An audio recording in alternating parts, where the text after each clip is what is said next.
किसी जमाने में एक छोटे से गांव में एक सुनार रहता था जिसका नाम था रघुनाथ।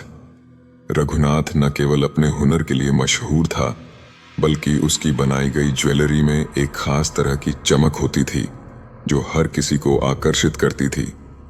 लेकिन उसके गहनों में सबसे खास थी एक अंगूठी जो उसने अपने जीवन की सबसे खूबसूरत कृति के रूप में बनाई थी।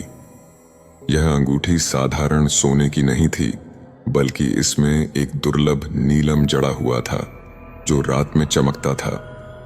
यह अंगूठी बनाने के लिए रघुनाथ ने कई वर्षों तक मेहनत की थी। उसने इस नीलम को खोजने के लिए दूर दूर तक यात्रा की थी और अंततः उसे हिमालय के पहाड़ों में एक रहस्यमय साधु के पास से प्राप्त किया। उस साधु ने उसे चेतावनी दी थी कि यह नीलम अभिशप्त है और जो भी इसे धारण करेगा उसकी जिंदगी बदल जाएगी। लेकिन रघुनाथ ने साधु की चेतावनी को नजरअंदाज कर दिया। उसे विश्वास था कि उसकी कला इस नीलम को और भी खास बना देगी। रघुनाथ ने उस नीलम को सोने की अंगूठी में जड़ दिया और इसे गांव की प्रदर्शनी में रखा। यह अंगूठी इतनी आकर्षक थी कि हर कोई इसे खरीदना चाहता था, लेकिन इसकी कीमत इतनी ज्यादा थी कि कोई इसे खरीद नहीं सका। धीरे धीरे इस अंगूठी के बारे में अफवाहें फैलने लगीं।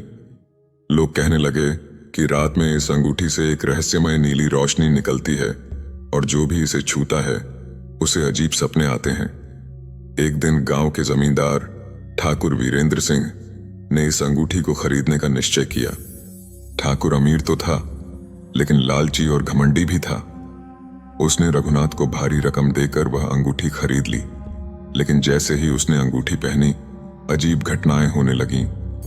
पहले तो उसने सपनों में एक अजीब सी स्त्री को देखा जो सफेद साड़ी पहने बिखरे बालों के साथ रो रही थी। धीरे धीरे वह स्त्री उसके सपनों से निकलकर वास्तविकता में दिखने लगी। एक रात ठाकुर ने उस स्त्री से सामना किया। वह स्त्री बहुत डरावनी थी, लेकिन उसकी आंखों में एक अजीब करुणा थी। उसने ठाकुर से कहा, यह अंगूठी मुझे लौटा दो। यह मेरे पति का अंतिम तोहफा था जो युद्ध में मारे गए थे। यह अंगूठी मेरी आत्मा से जुड़ी है। जब तक यह अंगूठी तुम्हारे पास है मैं शांति से नहीं रह सकती।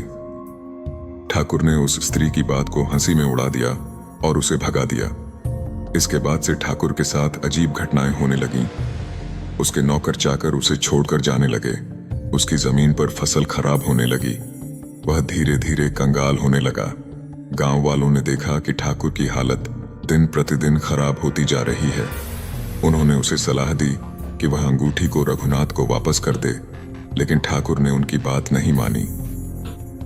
जब पूरा गांव सो रहा था, ठाकुर के घर से चीखने की आवाज आई। जब लोग वहां पहुंचे तो उन्होंने देखा कि ठाकुर जमीन पर बेहोश पड़ा था और अंगूठी उसके हाथ से गायब थी। लोगों ने देखा कि उसकी उंगलियों पर जलने के निशान थे, जैसे कि किसी ने जबरदस्ती अंगूठी खींची हो। ठाकुर को होश में लाने की कोशिश की गई, लेकिन वह बार बार एक ही बात बड़बड़ा रहा था, वह मुझे लेने आई थी। अगले दिन ठाकुर की मौत हो गई। गांव वालों ने रघुनाथ को यह खबर दी, लेकिन जब वे उसके घर पहुंचे तो उन्होंने देखा कि रघुनाथ खुद बहुत घबराया हुआ था।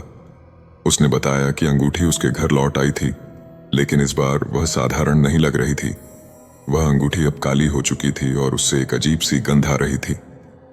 रघुनाथ ने समझ लिया कि यह अंगूठी अभिशप्त है। उसने गांव के पंडित को बुलाया और सलाह मांगी। पंडित ने कहा कि इस अंगूठी को जल में प्रवाहित कर देना चाहिए ताकि यह हमेशा के लिए खत्म हो जाए। रघुनाथ ने पंडित की सलाह मानी और अगली सुबह अंगूठी को गांव की नदी में फेंक दिया। लेकिन यह कहानी यहीं खत्म नहीं हुई। कई वर्षों बाद जब गांव के लोग उस नदी के पास गए तो उन्होंने देखा कि पानी में एक नीली रोशनी चमक रही है। लोग डर गए और वहां से भाग गए। आज भी गांव के बुजुर्ग कहते हैं कि वह अंगूठी अभी भी उस नदी में है और जो भी उसे पाने की कोशिश करेगा उसकी जिंदगी उसी तरह खत्म हो जाएगी जैसे ठाकुर वीरेंद्र सिंह की हुई थी। यह कहानी हमें सिखाती है कि लालच और अभिशप्त चीजों से दूर रहना चाहिए। जो चीजें हमारे पास नहीं होनी चाहिए उन्हें पाने की कोशिश हमें केवल विनाश की ओर ले जाती है। तो दोस्तों, आपको हमारी कहानी कैसी लगी कमेंट बॉक्स में ज़रूर बताएं और इसी तरह की कहानियां देखने के लिए हमारे चैनल को सब्सक्राइब करें और बेल आइकन को प्रेस करें।